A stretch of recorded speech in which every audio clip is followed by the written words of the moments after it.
Shalom, aujourd'hui nous allons nous entretenir de la sainteté. La sainteté, que l'on trouve un peu partout dans les traditions religieuses, a un équivalent en hébreu, la kedusha, et là on risque effectivement de se tromper. Il est d'usage de voir dans la sainteté quelque chose qui relève un peu de la mystique, quelque chose d'un peu magique, et disons le terme qui serait plus approprié pour parler de ça, c'est ce qu'on appelle en français le sacré. Traditionnellement, dans le judaïsme, il n'y a pas de sacré, il y a de la sainteté. La sainteté étant une relation particulière que l'homme entretient envers le Créateur, on peut dire que c'est un état d'être dans lequel l'homme entre en relation directe, c'est-à-dire sans écran, avec le Créateur. Évidemment, ce n'est pas du tout évident parce que depuis la création du monde, il y a un écran, justement, qui sépare le Créateur des hommes. Et cet écran, c'est tout simplement la nature. Il y a des écrans de nature. Il y a également des écrans au niveau de la mentalité. Il y a en nous, dans notre cœur, des opacités qui nous empêchent de rentrer en contact direct avec la divinité.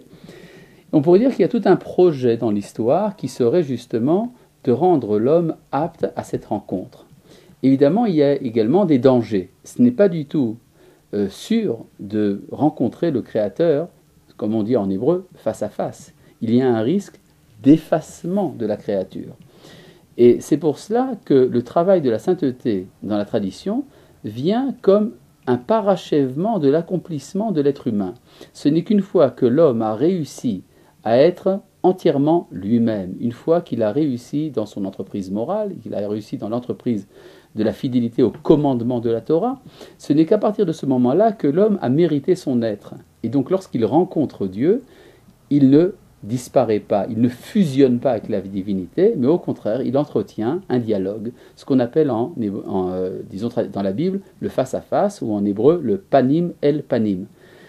Il est donc important de comprendre que nous sommes dans un moment de la création où c'est à dessein que l'homme a été mis dans un cadre dans lequel il ne rencontre pas directement le Créateur, et que justement il doit faire tout un travail pour arriver à la sainteté.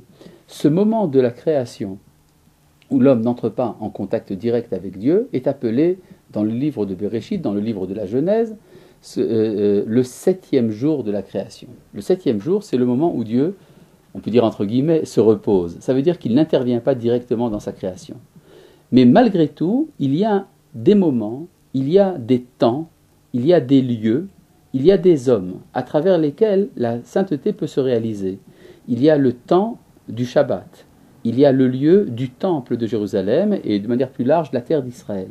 Il y a également le peuple d'Israël et les justes parmi les nations qui sont des lieux de rencontre avec la sainteté, et c'est donc si vous voulez, un avant-goût, une espérance, quelque chose, une avant-première de ce qui se passera en fin d'histoire lorsque l'humanité dans son ensemble vivra dans le contact de la divinité, ce qu'on appelle la sainteté. Pour l'instant, nous en sommes encore au 7e jour. Il y a différentes manières chez les hommes de vivre la sainteté. On peut vivre ce qu'on appelle la sainteté individuelle, et ça c'est vrai pour tous les hommes du monde. Il y a également la sainteté collective qui est vécue par le peuple juif en tant que nation de Dieu et qui connaît le Créateur à travers son institution collective, politique, nationale et sa Torah. Shalom.